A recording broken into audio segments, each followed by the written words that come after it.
Hello. It's Liz here from Tourism Tribe and Navii Digital. My absolute pleasure to present to you this digital discovery show.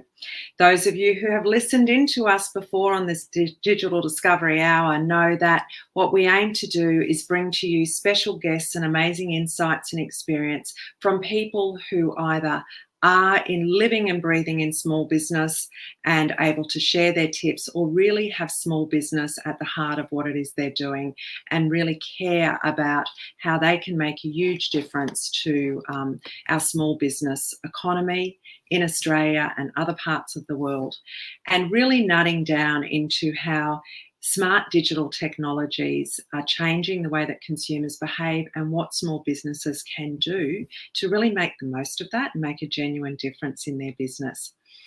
Today, we do have a bit of a leaning towards our very valuable tourism and travel sector and hospitality as well with our special guest today.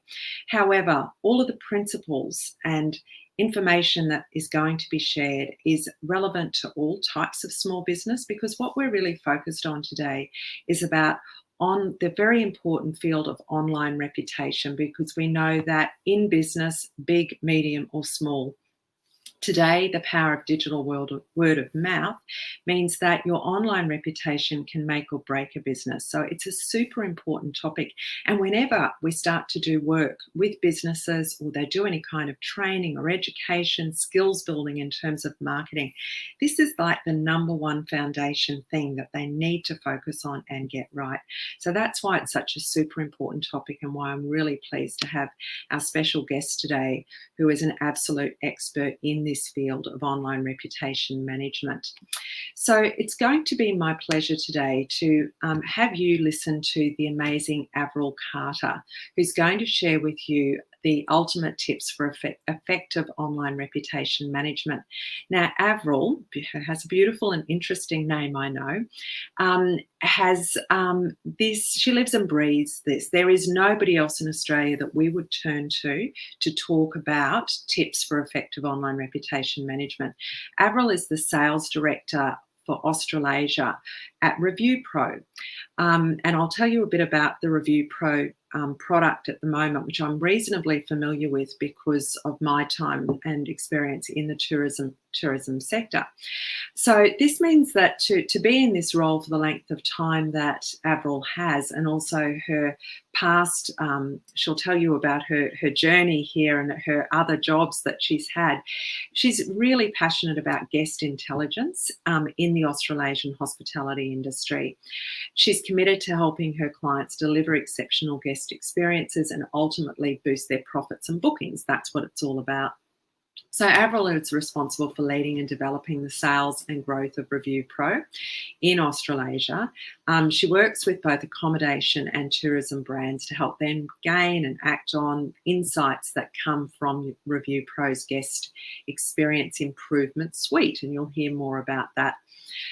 She has more than 20 years experience in hospitality and travel in Australia and Europe, and that's included strategic roles at TripAdvisor, Orbitz Worldwide, and the Mandarin Oriental Hotel Group.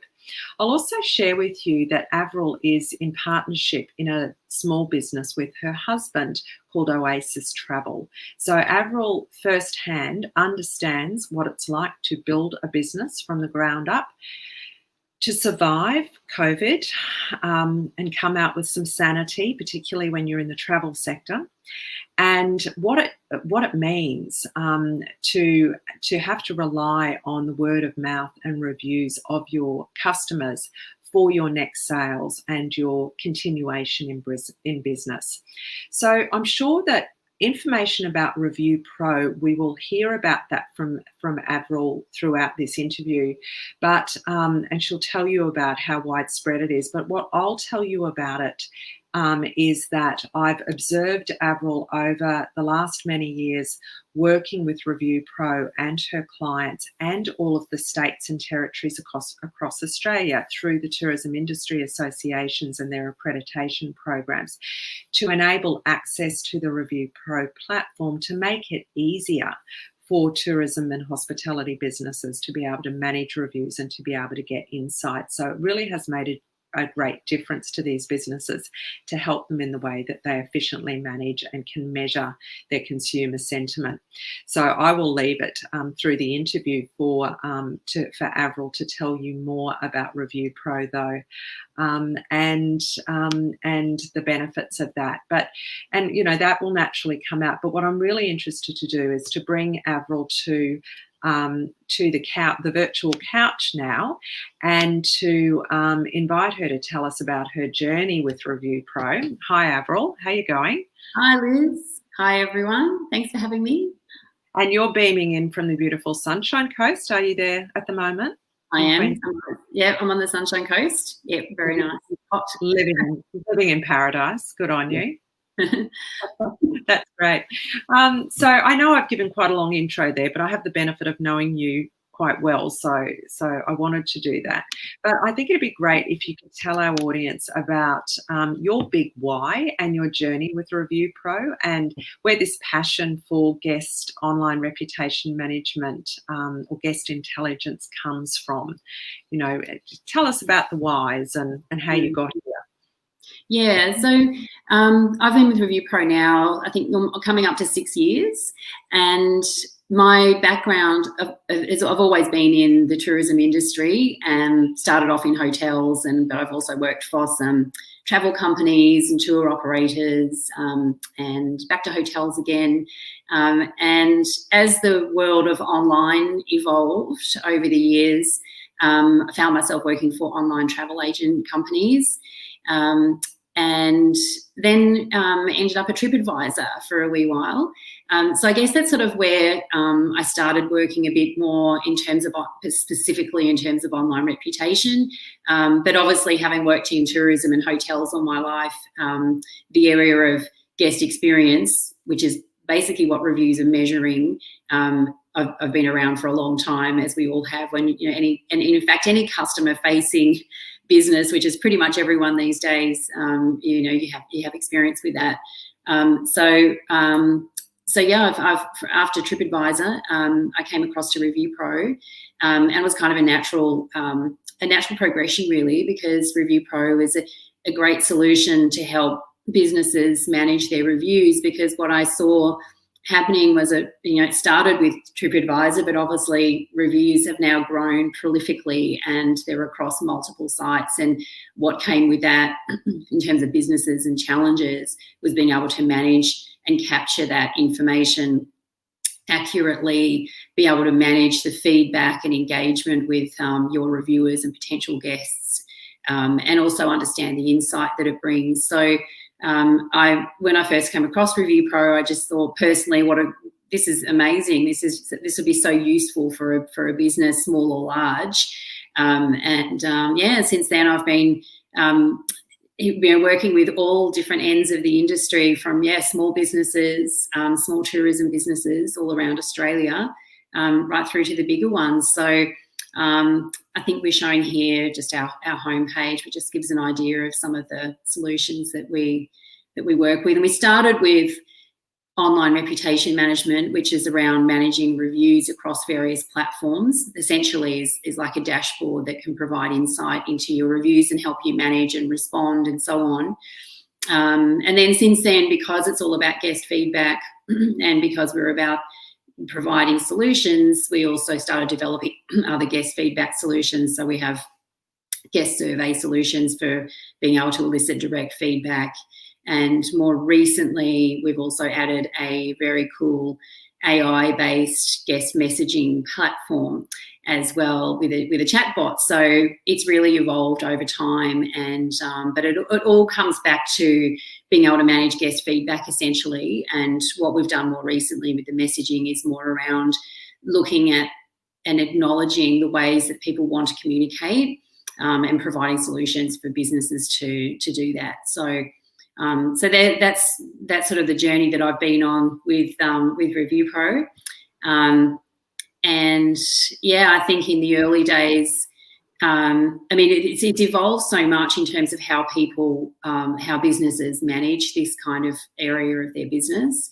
And in the early days, there was challenges. I guess the main challenges that I noticed were more around around acknowledging the need to actually respond and manage these reviews. Now I feel like it's really moved on. There's there's a real understanding now generally about why reviews are important, but it's still always important to reflect on it. But yeah, there's been a big change, and now it's more about how can we be more proactive about getting more reviews because we know how important they are.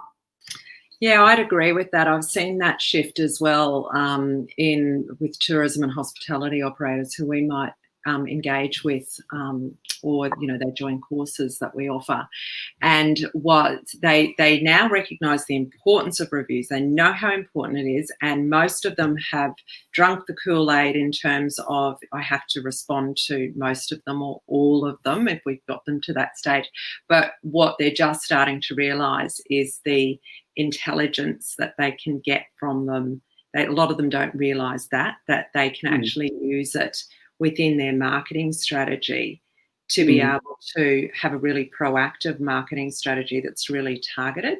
And I wonder, is that something you could comment on in terms of that shift within an integrated marketing strategy, how you would see any business tapping into those reviews to improve the marketing that they're doing?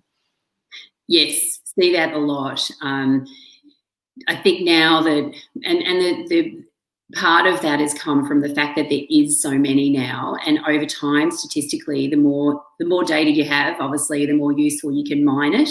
So in terms of marketing, we see that all the time, and how valuable analysing things like sentiment is. So in other words, like what are people mainly talking about, and identifying as a business, what are my strengths, what are most people really happy about, and then also obviously on the flip side, perhaps where there's opportunities to improve. But in terms of then using it for marketing, one of the key ways that I see it being used is that identifying the key strengths through the sentiment analysis. And sometimes it's things that businesses already know. They know that they, offer great service or that they do this and that right. But reinforcing it by looking at hard facts in terms of analysis helps them then push a bit more in their marketing, maybe change their marketing speak in terms of what they're focusing on in terms of their strengths. And then sometimes really small tweaks, like if they pick up on sentiment that's maybe negative, and sometimes it's not negative in that they're not doing it well, often what they discover is that something that's negative that's coming up is more about the expectations that people have had or the misunderstanding they've had, which often comes back from their marketing. So, for example, I heard a really great example recently from a small holiday park in northern New South Wales, who had identified through this sentiment analysis through reviews that they were getting a lot of comments about a particular type of site that they offered, one of their small, I think they called them drive-in sites. And they mentioned that they were getting a lot of negative feedback about that. And when they actually looked at it, it actually did come back to a bit to their marketing, because they hadn't really been too transparent in terms of and explaining what those sites were really about. So they went through and changed a lot of their descriptions across the distribution channels on their own website and also on other sites. And through that, being able to identify that and make changes, and then also identified that if someone was going to book that particular site that they had to request it, that they would get the details of the guest and then actually call them. So they had they had some great, one of their strengths as a business is their customer service. They said they were a small business, but what they did well was providing great service. So they would call the person that wanted to book that site and give them even further explanation. And that actually gave them a chance to upsell quite often, because once they explained how these sites and what they were catered for, quite often maybe they weren't quite right for that person. So they ended up maybe booking something at a higher rate anyway. And then the ones that they did book, because they knew what to expect, they had better expectations, they were much happier. And they said that since they did those changes, they haven't had one bad review based on that particular thing. So that's just one example, but you can probably imagine in your own business, there's probably lots of things like that you could identify, that you can either tweak or that you can make more of in terms of what people are talking about.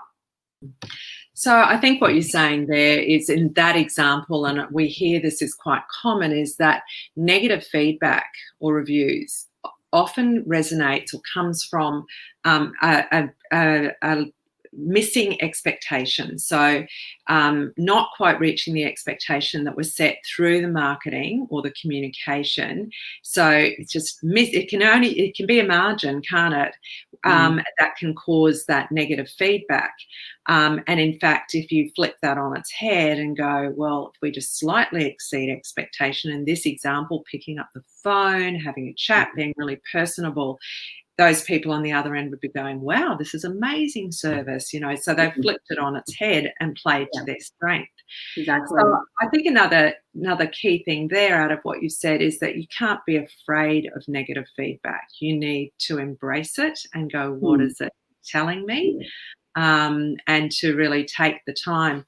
We have a beautiful client in East Gippsland who, during the lockdown in COVID in 2020, the year we're recording this, that she was able to lock herself away, rare opportunity not to be busy, and locked herself into one of her beautiful cabins and for the weekend, and just started digging for all of this stuff through her reviews. And she said it was like digging for gold, that she found all these little things that were either slight weaknesses or opportunities to improve her marketing or strengths that she hadn't really been focusing on. So having, and some people listening to this may not be in the tourism sector and may go, well, I don't have this thing called Review Pro. Aren't they lucky, these tourism operators that have this amazing platform? I don't know that there's too much out there that compares to it for people outside of the tourism and hospitality sector. But we recommend to people, just get into your Google reviews and have a look at your Facebook recommendation comments and go through there and have a look for those common themes, and then do like a strengths, weaknesses, opportunities and threats analysis on those reviews to see what you can find. Definitely. The other thing around marketing, which I should have mentioned, one of the real key things is the management response feature. So being able to respond to reviews, and that's, across any industry, it doesn't matter if you're in tourism or any other industry, but that management response feature, it really should be seen as a marketing opportunity, because it's an opportunity to have your voice in a place where people are really reading and taking notice. Because most people, you've got to remember that most of the audience that are reading management responses are prospective clients. So people will read your response and gain some kind of insight, and they start to get a feeling of your personality, of your business, from reading your management responses. And it's an area where you can capture and really expand and sell your product really, really well in a way that you don't really sound like you're selling, because you're really just responding to someone's review.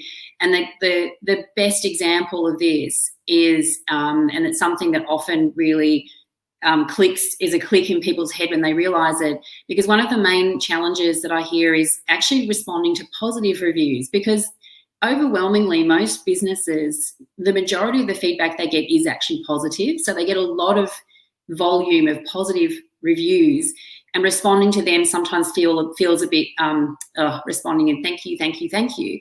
And then once they realise, wow, actually I can use this space to, maybe if someone has mentioned something great about what you do in your business, usually they might have just mentioned it in a very casual way. It's something very small, but you as a business, you could easily expand on that and actually offer more information about that. And remember that when people are reading reviews and responses, they filter the information. So for example, if I was a family and I was looking to travel and I was looking at reviews and I saw someone that had written a review about staying as a family, I'm more likely to read that review, because naturally I'm more interested in what they have to say. So in your response, if someone's mentioned something about what you offer for family guests or for children, then why not expand on that and just add in your response, thanks so much for that. Yes, lots of people love that, and they also love that we do, X, X, and X. And so it just provides more information, and it's such a great marketing opportunity. And leading on from that, I should definitely mention, because it's COVID, that is also a massive opportunity at the moment, because remember that, and I think this is probably true of many businesses as well, is that now what people are looking for in reviews and what they're looking for in their consideration has changed a lot. So they might be looking for information about what you're doing around COVID protocols. So again, your management response feature, it's a chance for you to write some quite detailed information that helps reassure them about making a purchase, and think about, you know, how you can use that. In fact, we've termed it hygiene marketing because it's something that's come out of, you know, it's something we never really thought about before, and you know, previously in at least in the accommodation industry and also other parts of tourism. Obviously, cleanliness was a big factor, but in a very different way to what we think of it now. So yeah, take those opportunities as well. Yeah, I think it's when you think about where people are in their purchase cycle when they're checking reviews, be it for holiday travel, be it for a new vacuum cleaner, whatever it is, they are at a point where they're very close to purchase at that stage, aren't they? So yeah. The thing that we're aiming to do there is to build trust with them, just to convince them to hit that purchase or online booking button or pick up the phone or whatever it is we need them to do. So, you know, I think being very personable to people at that stage in your response is really important. Consider it a conversation.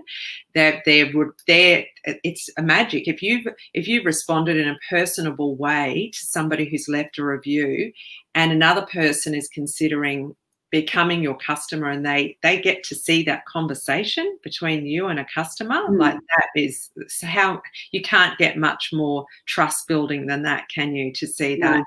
To be really genuine, if it's in a really personable, friendly way that you go back to them. I often hear myself saying to tourism operators and other business operators that if somebody gave you a compliment about your product or your service or your business to your face, and they often do, particularly in a hospitality sense, we loved the meal, it was just fantastic, thank you, and the service was awesome, the lobster was amazing, you wouldn't just stare at them blankly. You know, you would engage back again in a really friendly way, and you would talk about where you got the lobster from, and isn't it great? We can offer it at an amazing price at the moment, and you know, which is exactly what I say when it comes to answering positive reviews. Have a conversation, and like you said, expand on points that are going to be helpful to people. So hopefully that helps. But that segues really nicely, I think, you know, to talking about most recently since and in the COVID era, how travellers obviously want to be reassured, particularly when it comes to accommodation, about the hygiene practices. If you reflect over the last 12 months, how has the traveller changed? Can you tell us about that? Can you share any insights that I'm sure that you have access to? And tips around the new traveller and how to communicate with them? Yes, we've noticed huge changes, and I mean, as a business that focuses 100% on managing guest feedback, obviously this area is something that's really important to be able to measure. So it's something that we have looked at. We've noticed it through we work with thousands and thousands of tourism operators all around the world. So we have the benefit of seeing a lot of this feedback everywhere. And so we see the trends. But we also monitor other tourism trends as well, and studies that are around it. And there's been a few studies that have been done around what people are now, what are sort of keywords that they're thinking about when they're thinking about travel now. And they're things like safety and security and flexibility around bookings and things like that. So yeah, we've definitely noticed a huge change, and our clients tell us the same thing as to what their clients are looking for. And in fact, some of our clients have done some really smart things with their guest feedback, with their direct surveys, where they've got a database and they send a survey after that someone has checked out. They've created surveys for just specifically for market research that they've sent out to some of their key clients to ask them exactly that, you know, what are you expecting now? What are you looking for? Even if they've got certain product they're thinking of testing, would you be happy about having a box breakfast? All those sorts of things, to be able to get some of that feedback, because the best people to ask are your clients about what they're going to expect. But yeah, generally speaking, we see, some of the key things that have come up and what the priorities and concerns that have really changed. Things that you mentioned, Liz, and things like safety is a really big one. The other thing actually interesting is escape. People they're looking for personal space, for privacy, for relaxation, for recovery. Those kinds of words. Flexibility is another one. I mean, it's something that I guess we always look for when we're looking to purchase things, but in these times even more so, obviously, because there's always that thing in your mind of what's going to change. So having flexibility in terms of booking and cancellation and so on is a real key that has changed. And obviously local travel options. So more and more people, obviously we're not traveling internationally now, and that's the case in many countries, that even if they can, that they're tending to look more locally for travel. So there's some of that's what we could consider the new traveller mindset. But some of the key things, and obviously the ramifications of that, is that you really need to think about what we've seen around communication. Is that, communication is always so important, but now more than ever, it's even more important, because, the communication that you provide is going to help with things like provide reassurance, because communication helps, builds your brand. It makes your business accessible and trustworthy and so on. And also having these communication channels allows you need to communicate the new protocols and the laws and regulations and things like that. So people are keen to know, and we hear a lot about the trend when anything changes, when any of the borders or any of the restrictions have changed. There's now just this huge increase in the demand on these businesses, because in terms of inquiries, in terms of just general questions, people are asking more and more questions about, now they need reassurance again about, okay, now this has changed, I've got even more questions, and so on. So they're the sort of things that have changed. People are working with less staff in many cases, with less time, less resources. And then we've also seen, which I think everyone has seen, that the market is really opting towards automated technologies and touchless technologies. So actually what I've seen is that there are lots of businesses that have adopted new technology, and sort of maybe things they've been thinking about before but have really fast-tracked in this time because of the need. And also that things like messaging, and we've just implemented a new guest messaging platform that also has a chatbot that can answer the questions. Those sorts of things are really helping as well, because people are looking for those touchless technologies, and also just the way that this period of time has really fast forwarded also just the consumer's way that they're using technology too. So I just look at just in my own personal life and people I know around messaging. For example, in the past when we talked about messaging, a lot of businesses were like, yeah, but a lot of my clients are the older demographic, they don't really use messaging. And now, through this time, I know just my parents-in-law, who had never heard of WhatsApp before COVID, now use it regularly, and they know exactly how to use it. Or they know Zoom. My mother-in-law was doing Zumba by Zoom from a village in England. So consumers have also fast-tracked their preferred methods of technology as well, and things that maybe in the past they would have gone, oh, what's that? Now they're very comfortable using. So there's so much that has changed, but the good thing is that there's a lot of technologies that help, and having a think about I think the key is having a think about how it impacts your business and what opportunities are there for you to make the most of those changes, and how you can, things like communication and so on. That was almost like a very powerful mini keynote. Thank you, Avril, where you just shared amazing insights there, and I'd love to recap some of them. And maybe I'll start just for people, because there was so much you covered there, but it was just sensational stuff. Start by saying encapsulated in a lot of what you said is this theme of you really have to be communicating prolifically, using the right communication tools that your guests are using. So if you'd been, for example, if you'd been reticent to pay too much attention to your Facebook Messenger setup, now is the time to go into your Facebook Messenger settings and set up auto responses. Now is the time to bite the bullet and install that live chat on your website so that you can accommodate these people addressing this global trend of increased digitization that has happened with consumers. And we know that PayPal reported that the growth in what they call their silver generation over 55s of signing up for PayPal. They'd never seen anything like it before, except in COVID.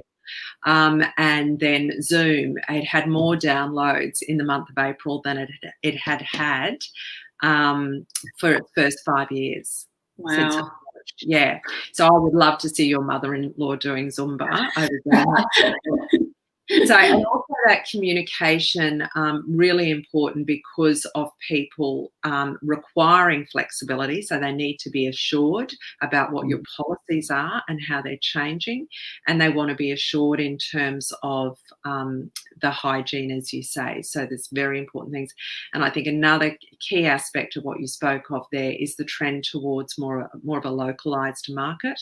And we've certainly seen that where in some destinations, their visitation has been better than it's ever been before because they're closer to a new local source market that used to go over the border.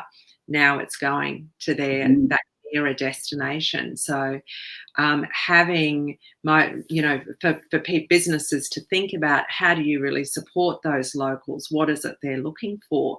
What offers do you put in the market to them specifically that is going to be really appealing to them? I know something off the top of my head. If you're an accommodation provider and you know that your new best source market is only an hour's drive down the road, then they could be really interested in early check-ins, late checkouts, that kind of thing, because they can spend a bit longer, and how can you upsell on that because that's what they're after. So I think there were some amazing trends that you spoke to there, and thank you for sharing that. That's what you just said then also about things like, for example, how more people are traveling locally, and that along with a lot of other stuff is that what's actually happened is that a lot of people's market mix has completely changed.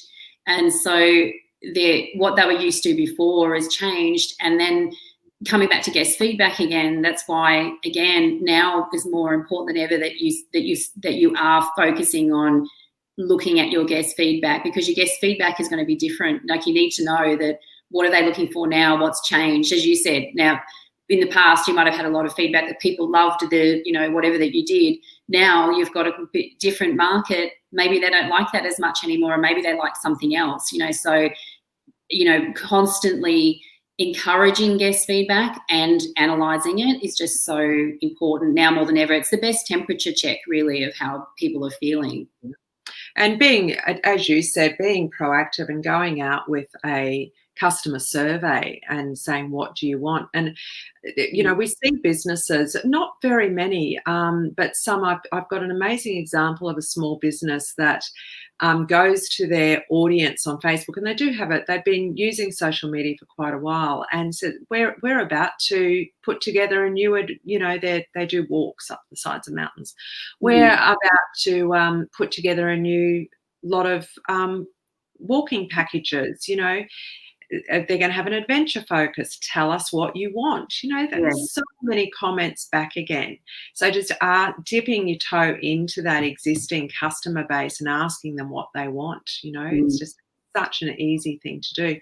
The other thing that something that we get asked quite often is the legalities and the how to in regard to utilising guest feedback or reviews on social media, being able to share them or posting them as testimonials on your website. Do you think you could comment on that? Because I think that would be really helpful to people.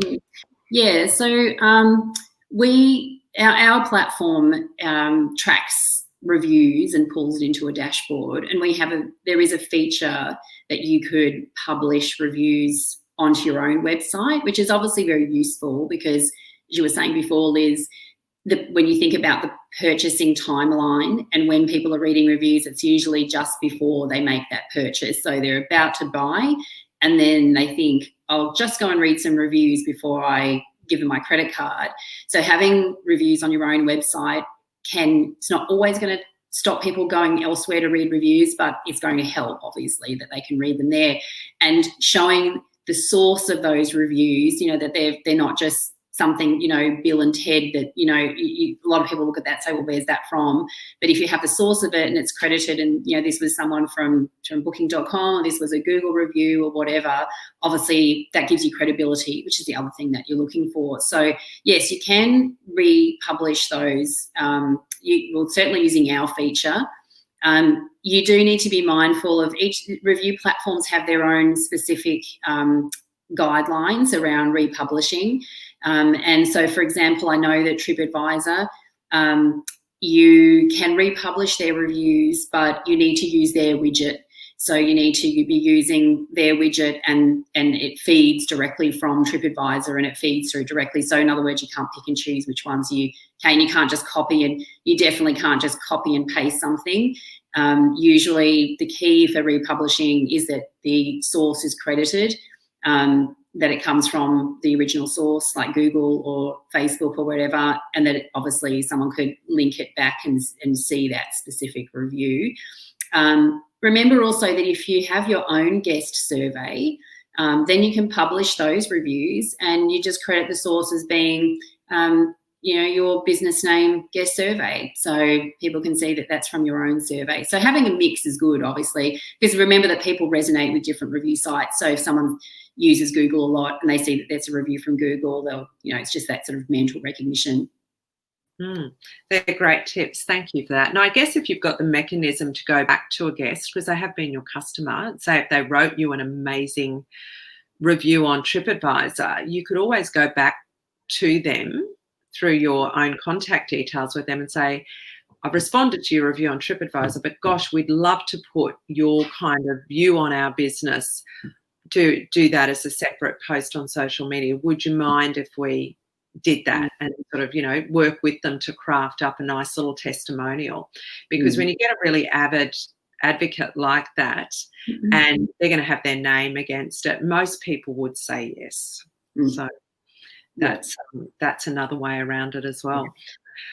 I wanted to ask you a question about what you think businesses are missing out on. So let's look at it the other way. What are businesses missing out on by not taking a proactive approach in managing their online reputation and review assets? And maybe start by telling us what you would briefly define as a proactive approach, and then what they're missing out on if they don't do that. So, I think in terms of being proactive approach to managing guest feedback, it starts with obviously having a strategy to encourage guest feedback. So that's like step one.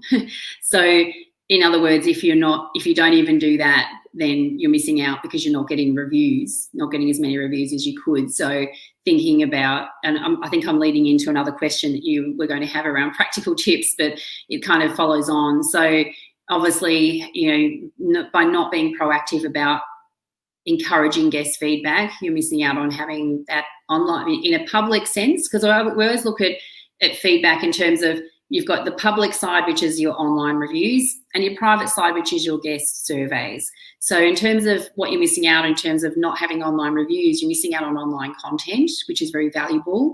And as we've just kind of talked about, people use those reviews and your management responses to make judgments, and people want fresh content. They want to read what happened now, and especially now with COVID, no one wants to read about what happened when someone stayed at your or experienced your product before COVID. They want to know what happened now. So it's really important to have, as you're reopening and getting back into the groove, to have, to be proactive about having online content. And then with private guest feedback, it's really about, if you're not doing that, you're missing out on how people feel about you. You're missing out on really, really valuable feedback about your business and how you could improve and what you're doing well, and things that you could maybe be sharing with all your staff, having that sort of cultural view towards sharing guest feedback and helping your staff make the connection between what people experience and then what they say about that online. So those sorts of things. And also, if you're not being proactive at moving down the steps of, if we're looking at firstly encouraging feedback, but then in terms of managing it, and so what I would consider managing is responding to reviews and actually taking on board the feedback and actually doing something about it. Obviously, if you're not doing that, you're missing out on being able to engage with not only guests that have stayed with you and possible ones that could be loyal to you, but also prospective guests. And by not managing your feedback in terms of actually just seeing what people have said and understanding it and making changes to your business, you're missing out on improving your business and potentially revenue at the end of the day, because you could be making it better and you could be improving your online reputation by improving things within your business and making little tweaks here and there. It's all those little things that make a difference. So I think that we're on the same page, that I see that proactive online reputation management as the foundation in a business's marketing strategy. I think it's the absolute bottom layer that holds the house up. And from what you're saying, that's the same thing. It needs to be woven into your marketing and into your business and how you deal with your customers. And you've got to constantly be listening to it to be able to tweak and to keep improving your business. And I'll also just share with our audience that when we've interviewed serial entrepreneurs, so people who make lots of money, sell the business, start a business, they might lose some money next time, but whatever, they're serial entrepreneurs. And one of the common things that I hear them say is that they are constantly trying to improve the customer experience. They're trying to do it better than products or services that might already be in the market. But they're really driven by listening to the customer and going, what is the customer experience? How do I improve it? That is the core of their strategy. Every single time I hear that. So I think even if we don't consider ourselves as multi-million-dollar entrepreneurs, we can still pick up on that attribute that they have and apply that within our small business. Sure. And I see that a lot. I see it a lot with businesses that I talk to that are looking at their results and they're maybe asking me, what about this and how do I do that? And quite often they're businesses that are actually exceptional. They're already delivering exceptional experiences and they're getting amazing results. But they're really focused on all the small things that they're still not quite doing well and they could do better. And that, to me, says that they're really looking to be at the top of their game, and also looking at what their competitors are doing, because that's the other thing, is not just looking at what you're doing, but measuring yourself against your competitors. So you can obviously do that through analysing, or in our solution at least, through that dashboard, you can also have a view to what your competitors are doing and seeing, benchmarking how you're doing. But being able to sort of tweak all those small things, makes a huge difference. Thank you for that. Can you tell us a bit about how Review Pro is working with destinations on that proactive side, generating positive reputation management growth, the measurement of it? Because I know you're working across all states, as I mentioned in your introduction, so I'd love to hear more about that. Yeah, so if we look at destination marketing, so the state, we call them STOs and state tourism organisations and so on, and even regional organisations, quite often as a region or as a state, they obviously want to promote the region and they want to promote the state and they want to share that. And often what they're trying to understand is how they're actually performing, and their performance as a region, it comes down to the makeup of all the individual businesses. So they're only ever as good as each individual business. So for a region or a state, for them to have an understanding of online reputation for businesses across the whole region is really useful to identify gaps, perhaps where, and again, when it comes back to, in the same sense of marketing, if you're marketing a destination, and sometimes a marketing organisation will say, this is what we do this really well. But actually, when they look at reviews and what people have talked about in their reviews, maybe people aren't as focused on that. So maybe the things they're focusing on in their marketing, maybe they can tweak that so they can see as a region what people are talking about in reviews obviously is impactful. So, are they talking a lot about food and drink, or are they talking about service and all the things that they think they do well as a destination? And then sometimes it's about industry capability. So where, Liz, you were talking about how we work across all the states, that is through partnerships we have with tourism industry councils. And tourism industry councils are around building industry capability. So what they do and how they work with us is that they have insight into how businesses within their states are performing, and then they can see various subgroups and see, other areas, maybe small tourism operators or this particular region where we're not doing quite as well, and identify, sometimes it comes down to service, maybe it's training. I've definitely seen examples where some of the regions have noticed that they've had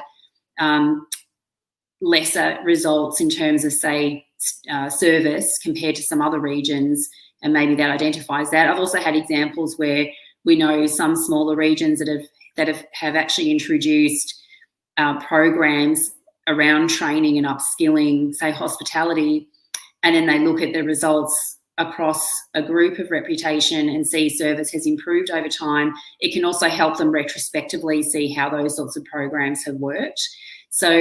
And then we've got the likes of the state organisations. Just one example is Tourism Queensland work with us to engage and access online reputation data for individual businesses across the state.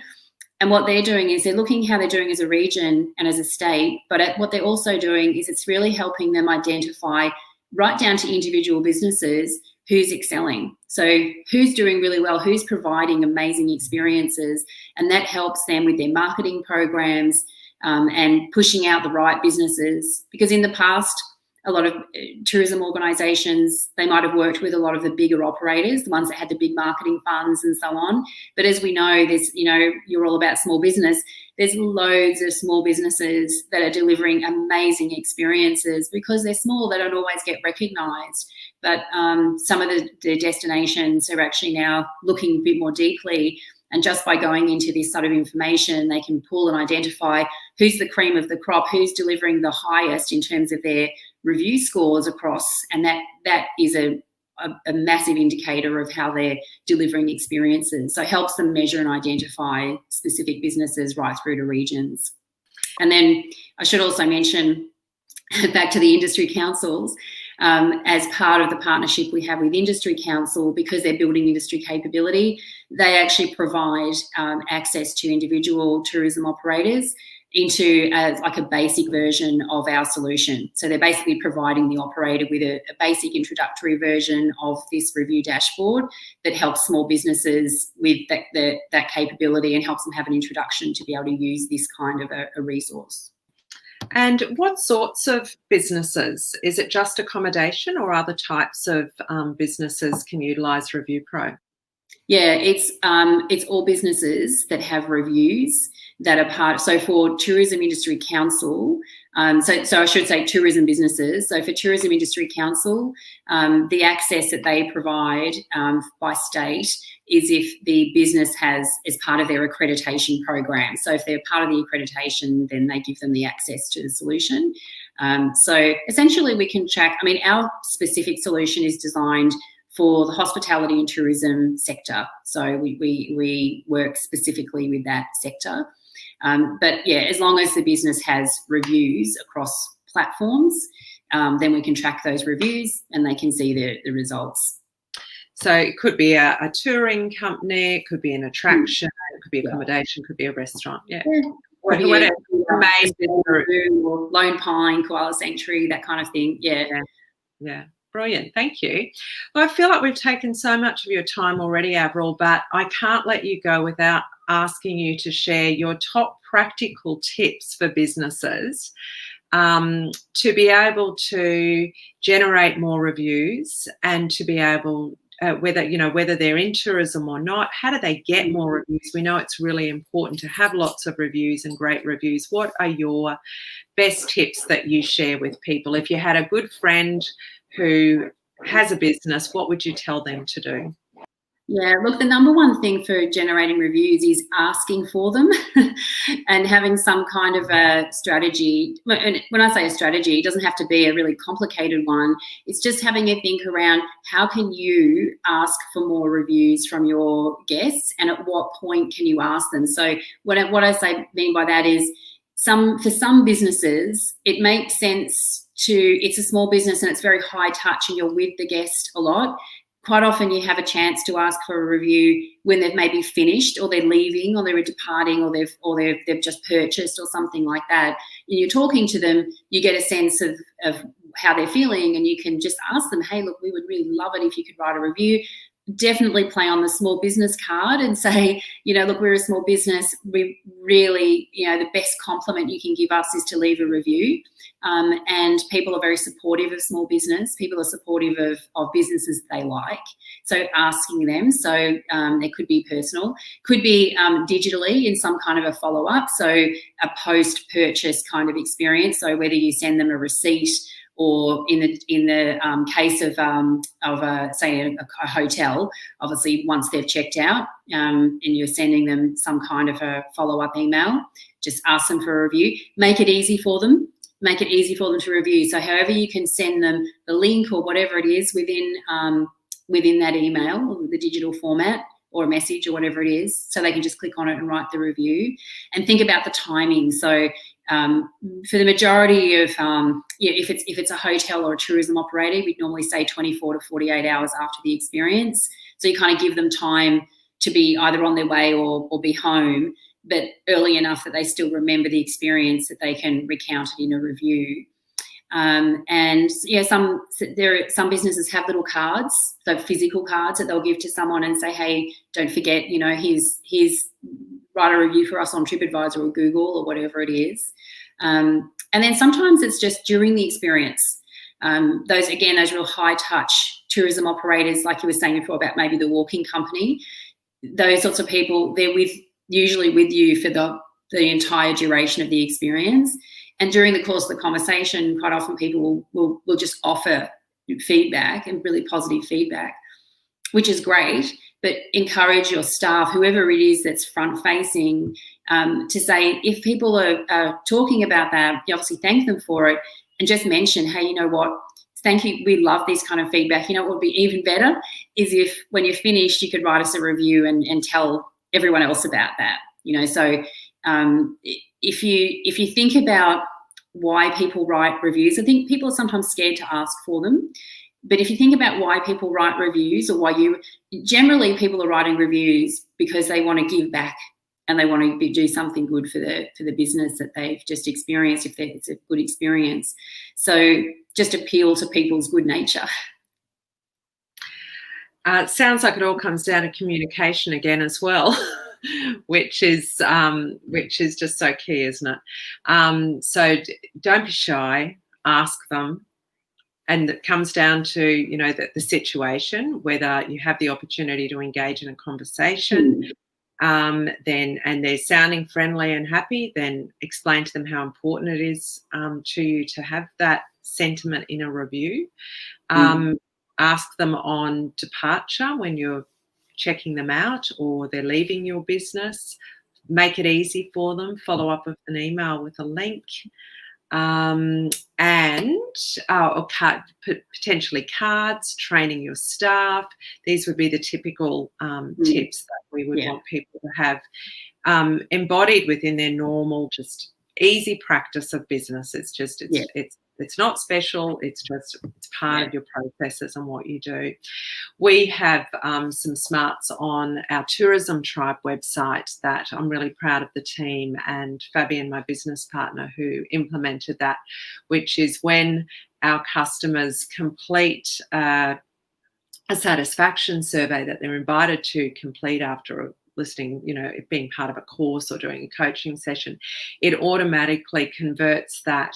So that part is automatic, that they get invited to do that, and then it automatically converts it into a website testimonial, and that's just all done through Forms, which is a plugin, a Gravity Forms plugin to WordPress. So the technology is there to make life easier for you as well. So it doesn't all have to be manual. So making sure that you've got some automation in place for those emails, so it's not an arduous job to have to go out and ask that. That's awesome. Thank you, Avril. I think it's always great to end on some practical tips with these conversations, and you obviously have an enormous amount of knowledge and passion for guest intelligence. You're the right person in the right job to be able to lead businesses and guide them in Australasia at this time. So thank you for being there at the helm. What is the best way, if people have questions for you, want to have a chat with you, what's the best way to contact you? Either by email or you can contact me. I think Despina's got my LinkedIn and my Twitter. So you could just message me on LinkedIn via that, and that's our company LinkedIn. But if you message that, they'll send that to me. Or you can email me. So if you send out an email afterwards, so I can share my email address. Or you can put it up now. It's avril.carter@shigigroup.com. So you can email me on that. And there's my LinkedIn profile as well. So feel free to jump on and send me a message on LinkedIn. Excellent. All right, Avril, thank you so much for sharing all of your great knowledge in this space and for the practical tips and explaining Review Pro as well, because over the years we do get questions. So it's really great to have this as a resource now that we can point people to as well. So I really appreciate that. And I hope that there's some green shoots coming for Oasis Travel. You're in Nick's travel business as well.